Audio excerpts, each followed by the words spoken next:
কোরআনের ময়দানে যায় নাই, খাজার দোকানে আড্ডা মেরেছে, ওই যাত্রার প্যান্ডেলে গেছে, নাটক থিয়েটারের কনসার্টে গিয়েছে। তোমার বান্দা আমি পায়ের দ্বারা ভালো কাজে আগায় নাই। অঙ্গ প্রত্যঙ্গ যখন তুমি দেখবা তোমার বিরুদ্ধে সাক্ষী দেয়, ও বানিয়া বহর মুসলমান জবাব দেন। অঙ্গ যদি আমার আপনার বিরুদ্ধে সাক্ষী দেয় কোনো জবাব থাকবে? এগুলো বাদ দিয়া যদি গুনাহ করতে পারেন করবেন। যদি মনে করবেন আমি গুনাহ করব, আমার চোখ দেখবে না, আমার হাত দেখবে না, আমার পাও দেখবে না রে যুবক, যদি পারো তারপরে গুনাহ করিও। এই অঙ্গগুলো তোমার বিরুদ্ধে সাক্ষী দিবে, এই অঙ্গগুলো আমার বিরুদ্ধে সাক্ষী দিবে। 3 নাম্বার সাক্ষী আমার আল্লাহ পাক বলবেন, কোরআনে আমার আল্লাহ আগেই অগ্রিম বলে দিয়েছেন, কিরামান কাতিবিনা ইয়ালামুনা মা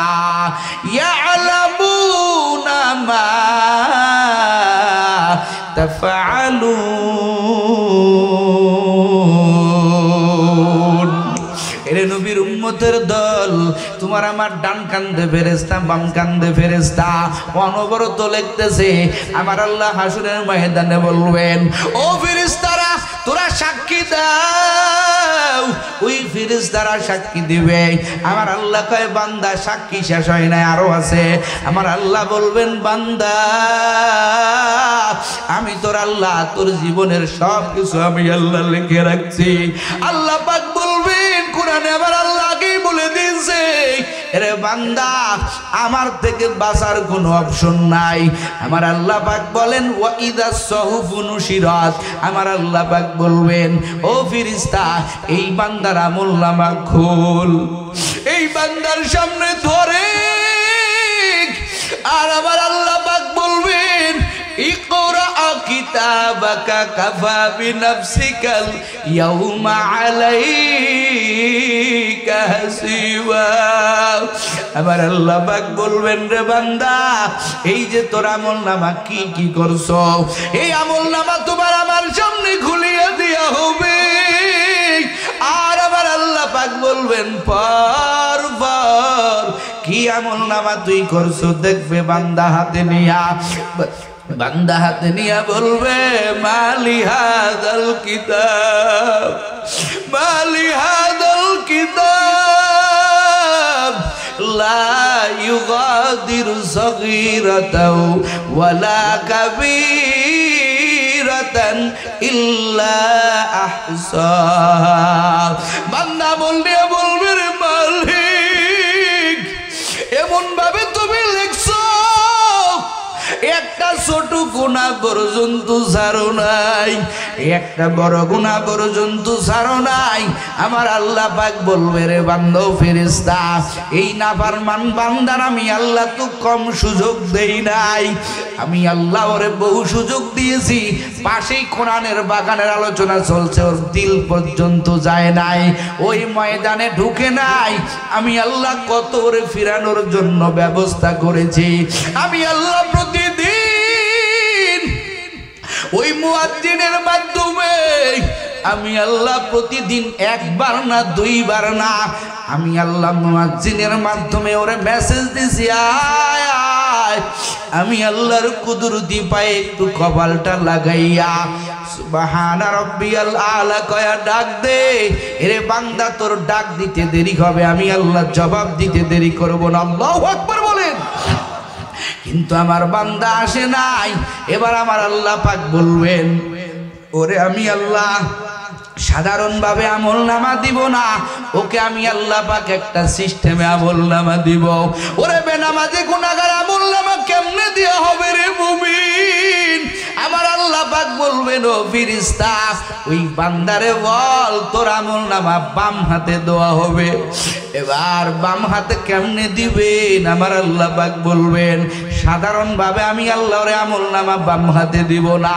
আমার বান্দারে বলে নিজের হাতটা বুকের ভিতর দিয়ে ঢুকাইয়া দাও, নিজের হাত বুকের ভিতরে ঢুকাইয়া দেওয়া যে কত কঠিন। আমার আল্লাহ বলবেন, এ বান্দা কম তো সুযোগ দেই নাই, হাতের ভিতরে বুকের ভিতর দিয়ে হাত ঢুকা। বান্দা আল্লাহর হুকুম তো পালন করতেই হবে। নিজের হাতটা নিজের সিনার ভিতর দিয়া, নিজের বুকের ভিতর দিয়া ঢুকাইয়া দিয়া পিঠ দিয়া বাহির করবে। এরপর আমার আল্লাহ পাক বলবেন, দে দে ওর আমল নামাটা এবার ওর হাতে দে। হাতে দেওয়ার পরে এবার আমার আল্লাহ পাক বলবেন, পর পর তোর আমল নামা পর। ফেরেশতারা বলবে, রে মালিক, ও দয়ার আল্লাহ, এই বান্দা কেমনে আমল নামা পড়বে? কারণ বান্দার মুখ রয়েছে সামনে, পিছনে রয়েছে হাত, পিছনে আমল নামা। এই বান্দা কেমনে আমল নামা পড়বে? আমার আল্লাহ ডাক দিয়া বলবে, ওর মাথাটা মসুর দিয়ে ঘুরুন দে। ফেরেশতারা দরিয়া মাথাটা মসুর দিয়া পিছন দিকে ঘুরাই দিবে। গাড়ির রগগুলি টাস টাস করে ছেড়ে যাইবে। ও বানিয়া বহুর মুসলমান, কত ভয়ঙ্কর হবে। আর কয়দিন নাফরমানি করে কাটাইবি। আমার আল্লাহ কয়, বান্দা তুই আযাবগুলো সহ্য করতে পারবি না।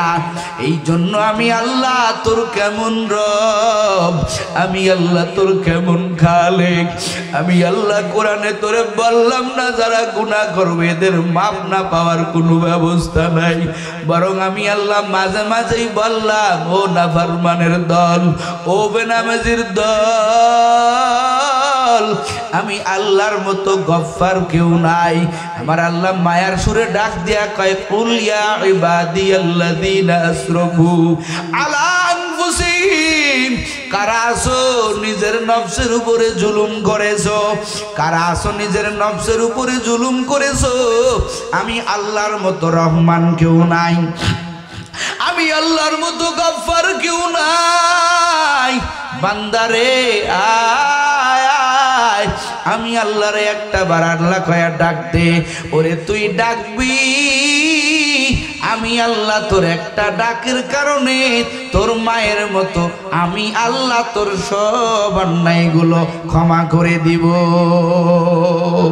ও বানিয়া বহুর মুসলমান, কত অন্যায় করেছো, তোমার কি মনে চায় না আল্লাহর দরবারে ক্ষমা চাইতে? এরে আল্লাহ পাকের ভয়ানক নবী আমার বলেন, আল ঈমানু বাইনাল খাউফি ওয়ার রাজা।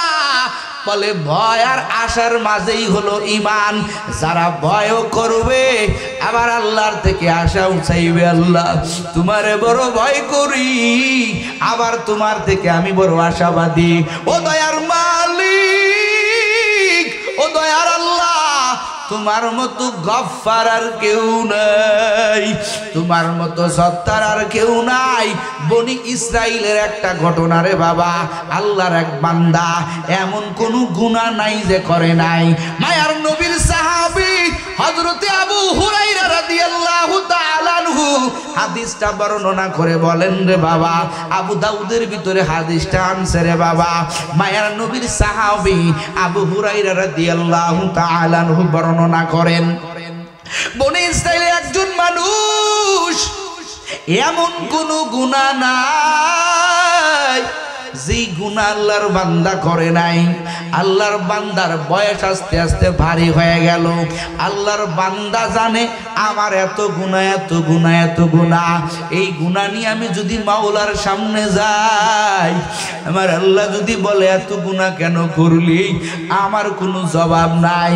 ওই আল্লাহর বান্দা ভয় আল্লাহর সামনে যাবে না। সন্তানগুলোর এক জায়গা করেছে, সন্তানগুলোর এক জায়গা করিয়া আল্লাহর বান্দা ডাক দিয়া কয়, ও আমার সন্তানেরা, আমি যেদিন মরিয়া যাব আমার লাশটা তোরা কি করবি? কবর দিবি না? বলে আব্বা জান তো কি করব? বলে আমার লাশটা তোরা ভালো মতো পোড়ায় ফেলবি। এই পোড়া কি তোর লাশের চাই? কিছু কিছু ছাইকে তোরা কি করবি, পানির সাথে ভাসায় দিবি, আবার কিছু ছাইকে বাতাসের সঙ্গে মিশায় দিবি। বলে আব্বা এমন কেন ওসিয়াত করে? বলে আমি যা বললাম সেটাই করবি। বাবার ইন্তেকাল হয়ে গেল, সন্তানগুলো পাগলের মতো হয়ে গেল, বাবার ওসিয়াত তো মানতেই হবে। আল্লাহর বান্দার ওই লাশটা পুরাইয়া কয়লা বানাইয়া ওরে এক ভাগ পানিতে মিশাইয়া দিল, আর এক ভাগ আল্লাহর বান্দার ওই লাশের ছাই, পুরানো ছাই বাতাসের সঙ্গে মিশাই দেওয়া হইল রে বাবা। আসরের ময়দানে আমার আল্লাহ যখন বলবে ও আমার বান্দা বান্দিরা উঠে যাও, উঠে যাও।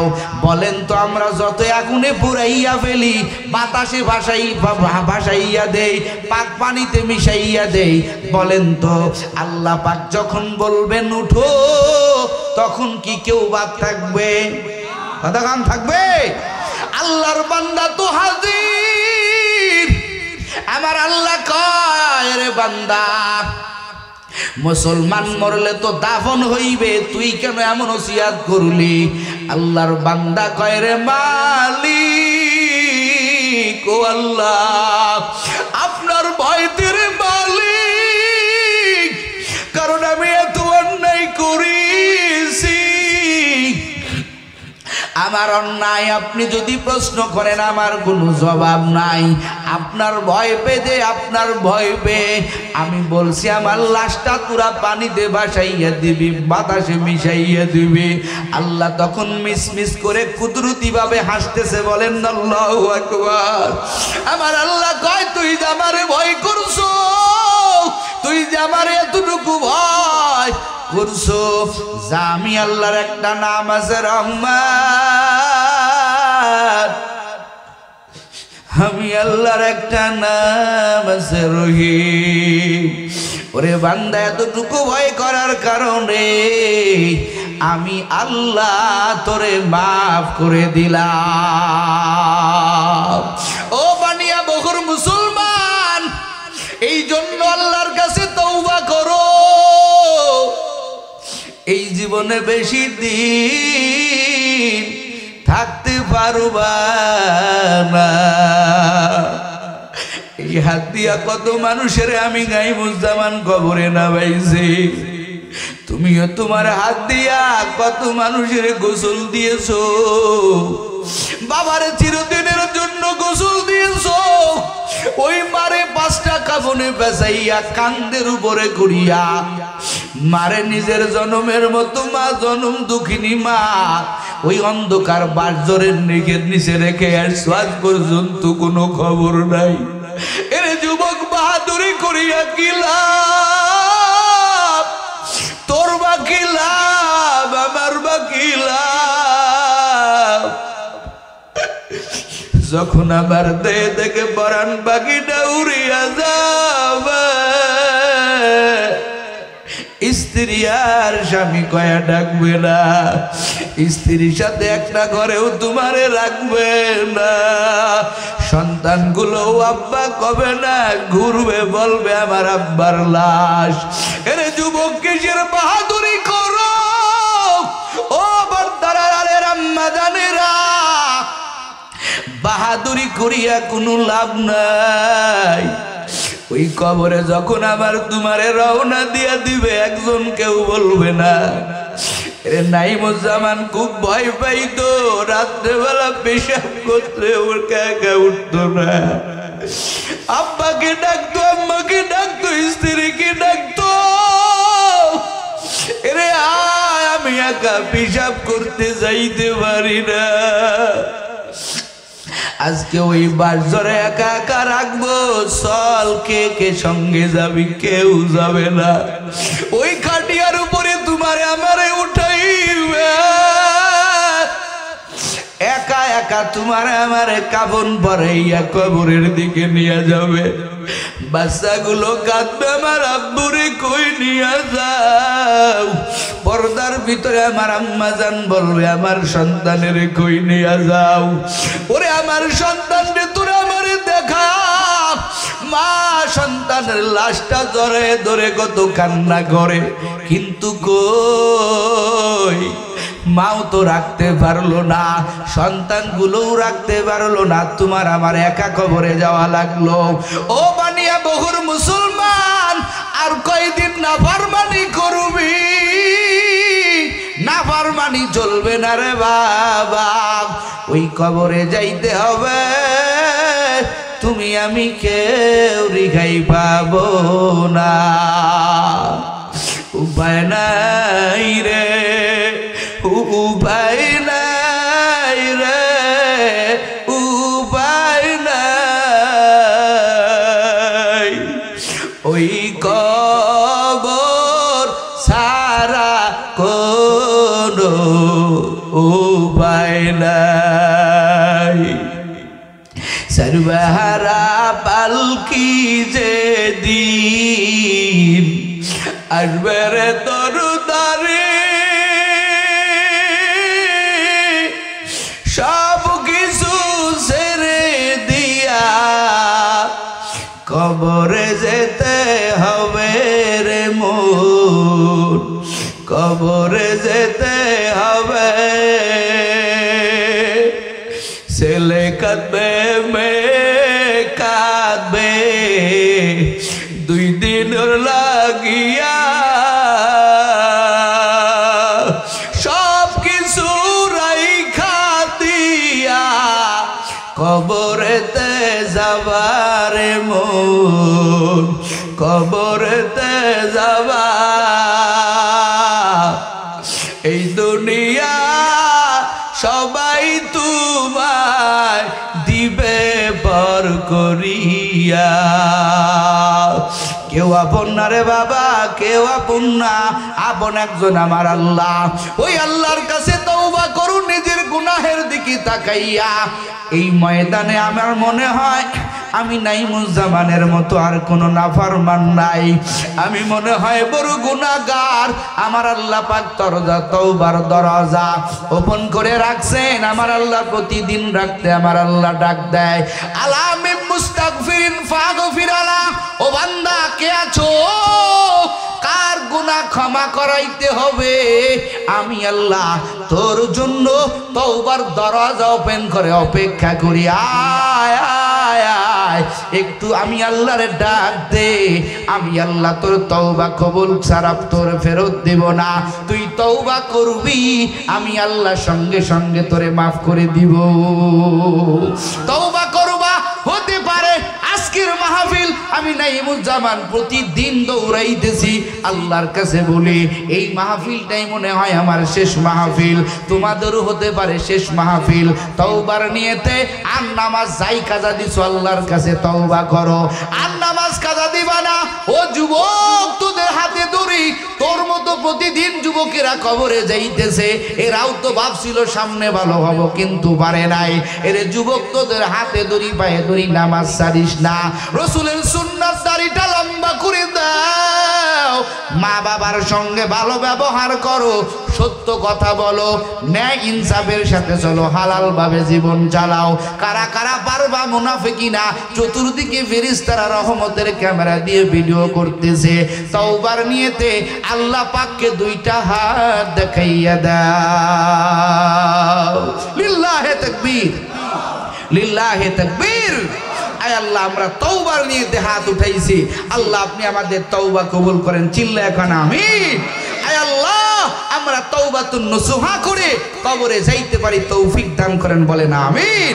এই দুনিয়ার কিছুই সঙ্গে যাবে না, আল্লাহ নেক আমল নিয়ে যাতে আমরা কবরে যাইতে পারি, আল্লাহ আমাদের তৌফিক দান করুক, বলেন আমিন।